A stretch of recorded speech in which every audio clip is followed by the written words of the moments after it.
Neville, The Power of Awareness. Chapter 14, The Effortless Way. The principle of least action governs everything in physics, from the path of a planet to the path of a pulse of light. Least action is the minimum of energy multiplied by the minimum of time.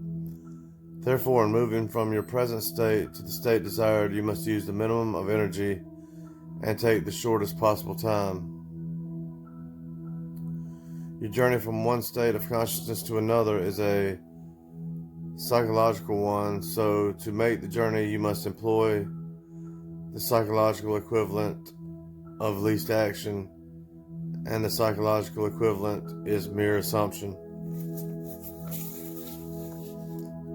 The day you fully realize the power of assumption, you discover that it works in complete conformity with this principle. It works by means of attention minus effect.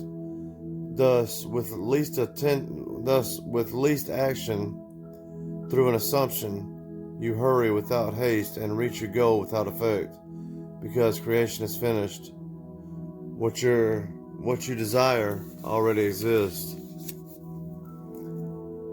It is excluded from view because you can see only the contents of your own consciousness. It is the function of an assumption to call back the excluded view and restore full vision. It is not the world but your assumption that change. An assumption brings the invisible into sight. It is nothing more nor less than seeing with the eye of God, i.e., imagination. For the Lord seeth not as a man seeth, for man looketh on the outward appearance, but the Lord looketh on the heart.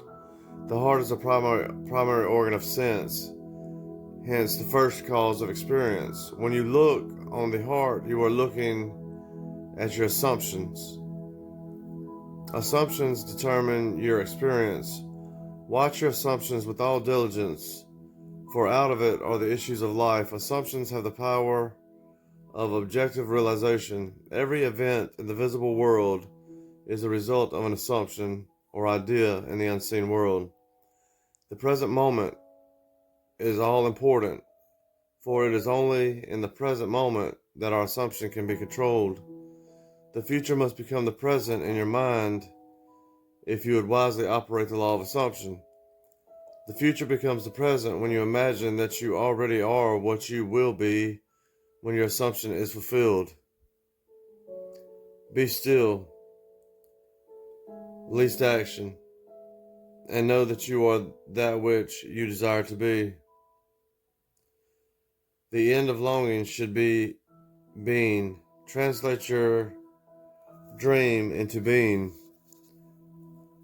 Perpetual construction of future states without the consciousness of already being them, that is, picturing your desire without actually assuming the feeling of the wish fulfilled, is the fallacy and mirage of mankind. It is simply futile daydreaming.